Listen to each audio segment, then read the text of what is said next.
আসসালামু আলাইকুম রহমতুল্লাহ। বাংলাদেশের ভিতরে কি শুরু হয়ে গেল? ধর্ষণ এমনভাবে বেড়ে গেছে যে ধর্ষণ করতে মানুষের একটু ভয়ও লাগে না। আল্লাহর ভয় তাদের অন্তরের ভিতরে নাই।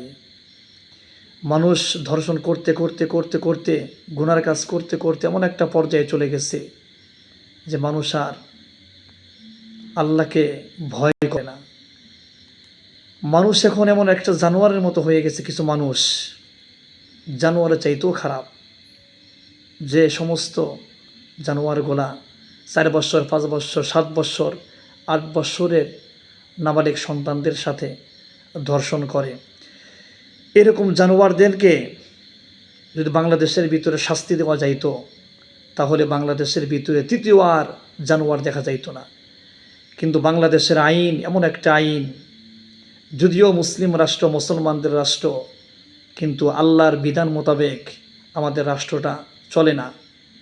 আল্লাহর বিধান মোতাবেক যে কাজের জন্য যে শাস্তিটা রাখা হয়েছে, যে গুনার জন্য যে শাস্তিটা রেখে দেওয়া হয়েছে, সেই শাস্তিটা দেয়া হয় না। এই কারণেই বাংলাদেশের ভিতরে ধর্ষণ বেশি হচ্ছে।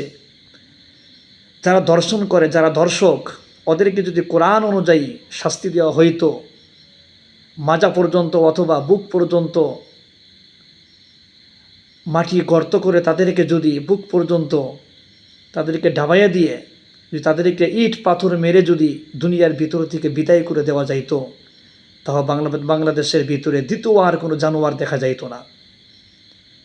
এই কাজটা করা হয় না বিদায়, আল্লাহর হুকুম পালন করা হয় না বিদায়, কোরআনের আইন বাংলাদেশের নাই বিদায় আজকে মাঝে মধ্যে শোনা যায় অমুক জায়গায় ধর্ষণ করা হচ্ছে 4 বছরের বাচ্চার সাথে, অমুক জায়গায় অমুক জানোয়ার 5 বছরের বাচ্চার সাথে ধর্ষণ করেছে।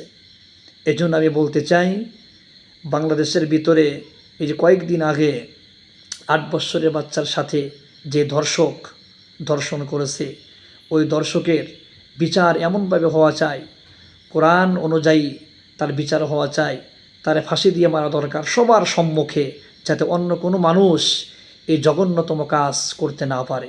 আসসালামু আলাইকুম ওয়া রাহমাতুল্লাহ।